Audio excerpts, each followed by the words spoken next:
Welcome to Outsider Reviews, and this week we got the 2024 Mustang Mach-E Premium all-wheel drive with a standard range battery. Now there's been a few updates since 2023. We're going to tell you about those and a whole lot more.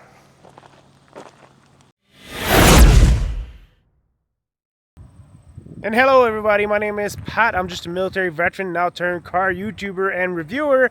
So if you like the sound at the end of the video, if you like what you see, please don't forget to like and subscribe. Now on to the main event.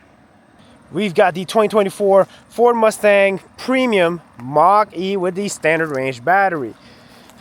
And if you look right away, this is what I like about the Mach-E. I'm going to call it the Mach-E because I know a lot of people get a little bit butthurt when they hear Mustang in this. That was a very big controversial thing back in 2021 and 2022.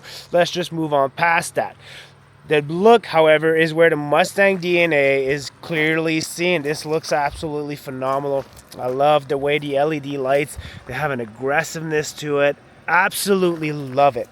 But let's go into what's really important. Underneath the hood, we've got, well, we actually got a front trunk, ladies and gentlemen. A 4.8 cubic feet front trunk.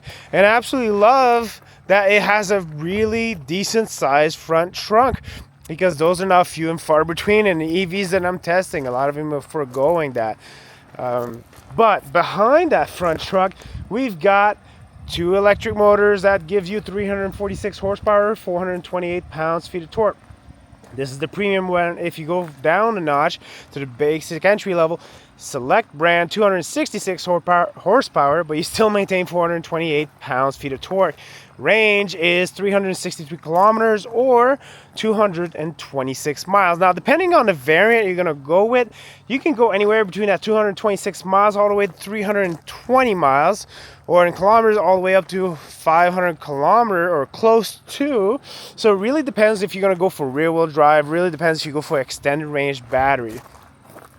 0 to 60 time is 4.8 seconds. Now we're talking about these ones, not the GT and the Rally. These will go a lot faster, almost sub 4 seconds timing. So 4.8 seconds for this one. Now as far as battery components, standard range is going to be a 70 kilowatt battery and 90 kilowatt battery for extended. Now if you do go in standard range, and it is 2024, you may be getting a lithium phosphate battery, so LFP battery, as opposed to the regular lithium ion battery that we usually have. Differences between these two, well, there's quite a bit, but one thing I do absolutely love about LFP battery is you can charge it to 100% without having any issues. And the LFP battery does require to be a little bit bigger in order to pack as much energy as lithium ion. So it is a 72 kilowatt battery. So it's bigger, it's a little bit heavier. However, you can charge it up to 100%, as opposed to these ones. It's also recommended at home to charge it up to 80, maybe 90%. But after that, you're basically depreciating the battery faster by charging it constantly to 100%. Something that might not matter if you're going to lease the vehicle, but it's going to matter if you're going to buy a used Mustang, whether it has an LFP battery or not. Let's get right into the charging port. I absolutely love spring-loaded charging port.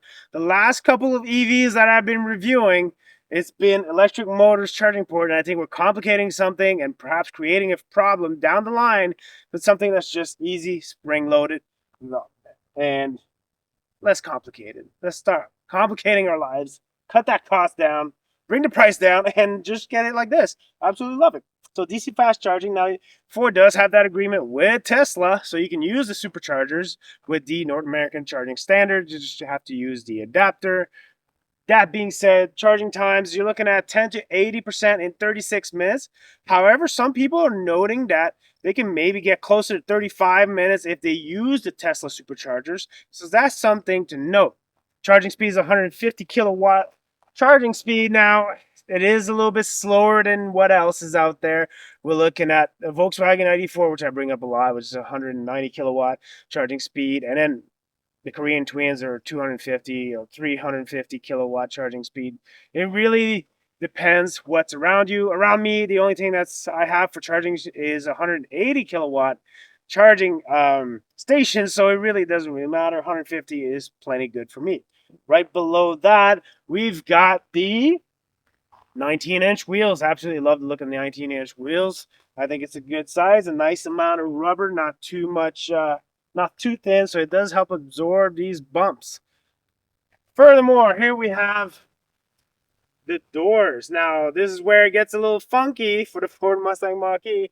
It is a button that you push and a little handle that you pull here, unless you are in the back end.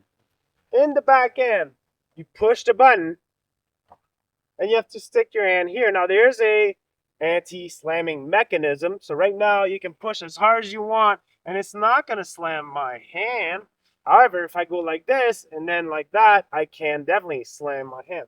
Now, this is counterintuitive as a father to what I've been teaching my kid of where to put his hands and where not to put his hands. So that does bother me in this aspect. They could have just put a little, handle or whatever you want to call this look-alike back here just to make it more simple. Just don't get the kids to put their hands there. Don't teach them that. That's just counterintuitive coming from a father. Comment below if you agree. Now, as we get close to the back end, I like the slope style that they got going on, and to make it look even more aerodynamic, or to make it look like it's more aerodynamic, they blacked it out. So it's blacked out, so the roof actually ends here, but because of the color, you kind of make it look like it ends here, so it looks more aero than it actually is, or it looks lower than it actually is, and that's because of this blacked out portion. I think it's very good design. It looks really smooth. Now in the back end, we can clearly see that Mustang DNA on the Mach-E. We've got the vertical taillights that you have seen in other Mustangs, and obviously the pony right up here. We also have a rear wiper, definitely handy. So many EVs are coming out now, no rear wiper. I don't know what's up with that. I definitely prefer having one. And when we open it up, now with the seats up, we've got 29.7 cubic feet. And with the seats down, we have 59 cubic feet. Also, we have a 12-volt outlet right here and a tire repair kit and maybe enough storage for some cable below the floor. We also have a couple of tie downs here. Nice and sturdy metallic tie downs. Absolutely love that. But I would have loved maybe an extra 5 cubic feet of space, even with that 4.8 cubic feet front trunk storage. Most competitors and most people actually like to use the trunk, the regular trunk for their storage for their big trips. Seldom enough, a lot of people tell me that they forget to use the front trunk and it just goes unused. But to compete with all these other ones, like the ID4 has got 64 cubic feet and the Model Y has more cubic feet than that, I would have liked to see a little bit more. Here in the back seat, I've got 38 inches of legroom and actually pretty good headroom. Now, I'm only 5'9", but still, usually on some of these vehicles, my head will even touch the roof, and it's not in this case, so pretty good. I've got cup holders. I got ventilation, USB-A and USB-C. I do not have heated seats back here, and I have a kangaroo pouch. I have a little bit of fabric here, some leatherettes or some faux leather fabric on the door itself. And again, some other kind of fabric here on this door. I actually kind of like it. It looks kind of basic, but I like and simplistic. You can tell they took a little bit of traits away from Tesla, which not always a good thing. But you know what? I think everything feels and looks really good. I'm pretty comfortable. These do not recline. Here we are inside the Mach-E, and we've got a nice 10-inch digital gauge cluster right here, something that you don't have in Tesla, which I actually love to have there. It's very simple, just gives you your battery percentage and your kilometers. Now, I just reviewed not too long ago a Cadillac Lyriq, and it could not provide you with the percentage as you were driving it, so that was kind of annoying. I like that they have it here. One pedal drive, as you can see, it's active here. You can change that in your settings, but I absolutely love the one pedal drive. Now, it's not the best tuned one pedal drive, but it will bring you all the way to a stop, which I actually think is very practical. I love it. Steering wheel over here, we have your IR sensor, so basically it scans your eyes, and that's because this has Blue Cruise. Blue Cruise is a hands-off kind of advanced driving assist system, so you can use it on the highway. You set your speed and it'll just drive for you, keep you somewhat centered. Now, it's not the smoothest advanced driver assist system I've seen, but as far as the hands-off portion, it works just fine. I absolutely like it. And you can just activate your turn signal when you want to initiate a lane change, and it'll just change lanes by itself. Very convenient. This is where the buttonry is for that advanced cruise control and the advanced driver assist Blue Cruise. And over here we got music selection, volume, and voice command. Obviously we got the pony again right here. Looks really good. And everything else is windshield wiper stock and turn signal. So you have your everything else is fairly conventional, straightforward. The door, we have the nice B&O sound system in this vehicle. Sounds really good. And fabric in the doors, what you would see same as the one in the rear door, but you obviously have not only window controls, but you have your mirror controls and everything else about it as well. HVAC and so on, that you'll see right here on this massive vertical 15-inch screen. Looks really intimidating at first and kind of a lot like Tesla, right? So you'll see there is no physical buttons anywhere else. What they did is they dedicated this portions to climate controls, and you can go furthermore into your climate controls if you want your defrost, if you vent and all that stuff, just by clicking this button here. And this is where you activate the dual or sync mode and so on. So really convenient. I actually have no issues with that. I like how they separated. Now you have my Android Auto right here, so it does have wireless Android Auto and Apple CarPlay really nicely labeled out, and it's a nice size of screen that I have no problem seeing the navigation and everything else. And I like how it's very well divided. Now here's where my likes kind of go down a little bit. If I want to switch my drive modes, I have to do it through the screen. So this is your vehicle controls panel here. So you got whisper, engage, unbridled. So unbridled means go super fast, and you do have a propulsion sounds. You can see I turned it off.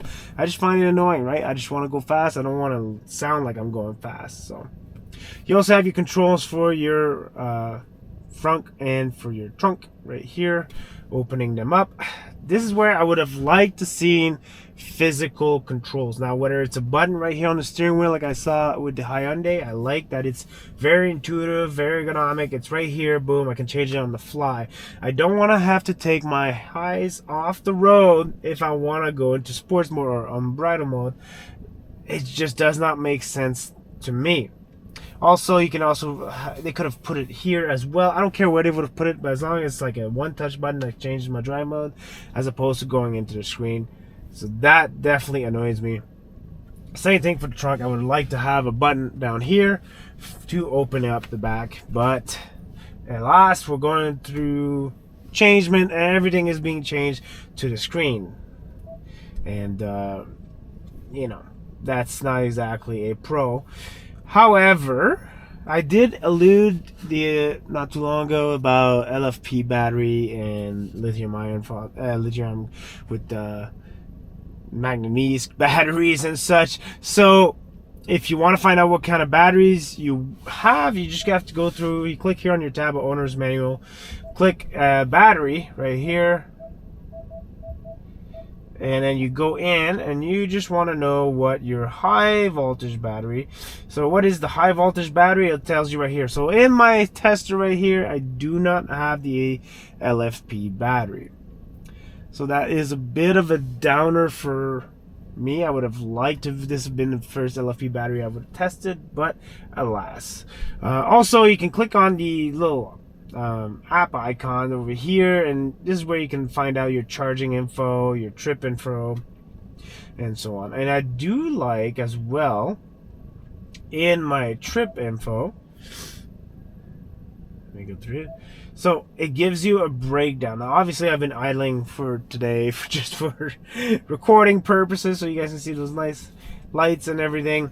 but it gives you a breakdown of what your climate use is, your driving percentage, where the percentage of your usage is going, exterior temperature. So that I actually find quite convenient. You don't see that on every vehicle. I find it's very convenient, and it's so easy to reset. As you can see, I've driven 389 kilometers thus far, so not too bad. And of course, like, you get heated seats but not ventilated seats.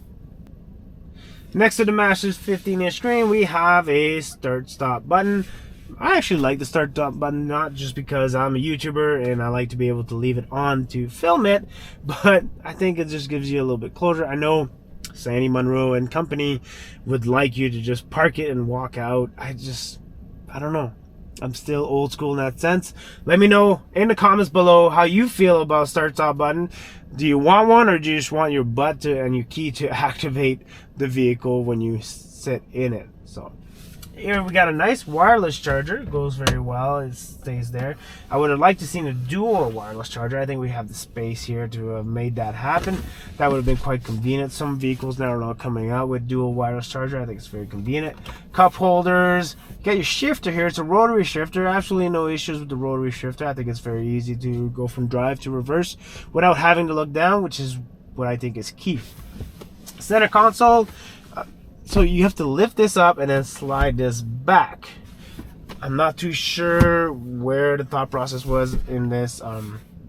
You know, the old lifting center console would have done just fine, in my opinion. Seat comfort, now it's pretty good, but I'm gonna have the same gripe that I had with a couple other Fords I've tested. Now I'm a little bit thick on the midsection here, and you can see the side bolsters kind of annoys me a little bit. I find it a little bit narrow. I'd like it to be a little bit wider. No, it's not every vehicle that affects me that way. Before you say anything, it's just for some reason the Ford seems to be made for smaller people, and I mean, I guess that's okay, but I just had to mention it because as a bigger person, that's what I'm feeling. So you do have the fabric. I just activated wipers here. So you do have this fabric here on the front dash, and then you just have plastic. I'm fine with the plastic. I think it's easier to clean. This fabric, I'm not too sure how that's gonna turn out, and it has a carbon fiber look to it and some leather stitching over here. Everything looks and feels really good. So we'll have to go see how everything feels while we're driving it. All right, here we are. We're in sports mode, and we're just gonna send it. Oh, it definitely gives you that throw you in the back of your seat feeling. Oh, 0 to 60 in 4.8 seconds. Actually, I think it's faster than that. It's got to be faster than that. This is quite the vehicle, and I've been driving this for the better part of the week. Now the week's not over, just about to enter the weekend, but I've done almost 400 kilometers on this vehicle, and I can tell you one of the things I love, well, there's many things I love. This is where the vehicle is gonna shine, except for having to use my sports mode on the screen. Like I mentioned earlier, I don't like that, but I love the one pedal drive. I love that you can turn it on, turn it off. It's there right here in the screen. Again, no physical button for it, but for one pedal drive, I don't mind it because I don't have to turn it on every time I turn on the vehicle. Some vehicles like Kia Hyundai, I have to, every time I come back in, I have to set on the one pedal drive. This is not the case. It's on, it stays on until I turn it off, and I absolutely love that. Now here we are in countryside of a little north of Quebec City, so it's not the smoothest roads, and I do not have one of the latest edition in 2024, and that is the Magna-Ride suspension. It's got a magnetic adaptive dampers, and it is said to be extremely smooth. Now you can get that right now in the GT and the Rally trims, so you cannot get that on all trims, but it is said to be so fast at adapting to when you're hitting the bump. It'll adapt right there and then, and it's really important to keep a nice strong contact patch on the pavement. It does really well for handling. It does well for comfort as well as feeling bumps. So here I am running through some bumps. Now this is a firmer suspension. compared to other vehicles I've driven, but I like that. I'm the kind of guy that actually likes having a firm suspension, be able to take these nice curves in the corners and such, and really there's no body roll in effect. A little bit, but not much, and that's what I love about this vehicle. It's the kind of vehicle that you want to go around town and just boom, zigzag right there, very easy, avoid obstacles. It does so effortlessly. Now let's talk a little bit about soundproofing. This vehicle, like most EVs, is quite the quiet ride. It's nice, it's really good, and if I don't have the ventilation on blast, it's even more quiet. Alright, now let's punch it again just up this hill. Let's go on the incline. Definitely gets the job done. Look at this curve right here. I'm taking it like a champ, super fast, maybe a little too fast, but it's just, the handling is so good. It handles so well. It takes the turns like a champ. If you're gonna test drive this vehicle, maybe kick the salesman out so you can actually test drive it, because that is where this vehicle is gonna win your hearts over, because it handles really well. I am quite impressed with it. And now I'm just gonna wrap things up, so let's go park it back in our dirt road and give you my final thoughts. Well, that was a fun ride, and I definitely love the handling, but you gotta know what it's gonna cost you to get this little horse, and that's gonna be from $41,000 US all the way to $65,000. Now I'm just talking about the prices here. Obviously you got add-ons and such, right? In Canada, you're looking at $55,000 all the way up to $75,000, and you can find your way all the way up to a Rally trim, which is new to this year. Speaking of what's new this year, the Rally trim, and also the bronze appearance package. Now you can definitely get very close to a $100,000 vehicle. Now the Rally obviously has a little bit more off-road suspension. It's a little bit higher off the ground, and it has the Magna Ride, which we talked about in the drivability. That being said, there's also a couple new things. So the colors is one, so the nice metallic gray here. It's a tri-coat, looks really nice. Absolutely love it. My favorite, however, is the green colored. I actually happen to love green, and I'm really happy that now some manufacturers are coming out with some nice colors that are not so dull and boring. The Rally you can have in flashy yellow if you want. I absolutely love this new color scheme. We've got to keep the flashy colors coming. That's my opinion. Share yours in the comments below. Which is going to take me to my pros and cons, basically to round this all up. Where are we at for pros and cons? Well, I'm going to start with my pros right off the bat. Handling. I am more of an engaged kind of driver. I like to go fast. I like to take corners. It's not exactly, the most economic things on the rubber. It's cost me quite a bit in tires, but that's just how I like to drive, and this does so perfectly. I can only dream of what the Magna Ride is going to give me if I ever get a chance to test those out. Like and subscribe so I can eventually, get that chance. Speaking of another pro is the front trunk. Having one. So many manufacturers now have the opportunity to have it, and they just forego it. They just take a big piece of plastic, hide it all away, and never speak to it about it again. They've used that front trunk styling as well as goes hand in hand with the Mustang front end. Whether you like it or not that it is called a Mustang, the Mach-E looks absolutely really nice, really aggressive. Absolutely love it. Here are my cons though. We complicated ourselves with this new door figure. Yeah, sure, it saves you a little bit on the aero, but is it really that much? Is it worth it? I don't like telling my kids gotta stick his hand back there, all right? Even though they have somewhat of a safety feature, I just think it grows bad habits. when it's not this car and some other car, he's still gonna stick his hand in. So not a fan of it. As a dad, X-nay on that one. Another con, it would be related to the range. I would like to see a little bit more range. I know we're always asking for more, and we're asking a lot here, but just get it done already. Give us something with a lot more range. Get those LFP batteries across the board in all trims, and let's get going on that train, as well as charging speed, 150 kilowatts. That is a little bit subpar to what other competitors are offering now here at the end of 2024. So these are my pros, these are my cons.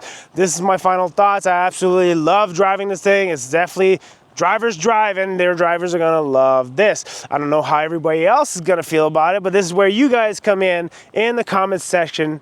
Let me know what you guys think. Thank you for watching. Don't forget to like and subscribe, and I'll see you later.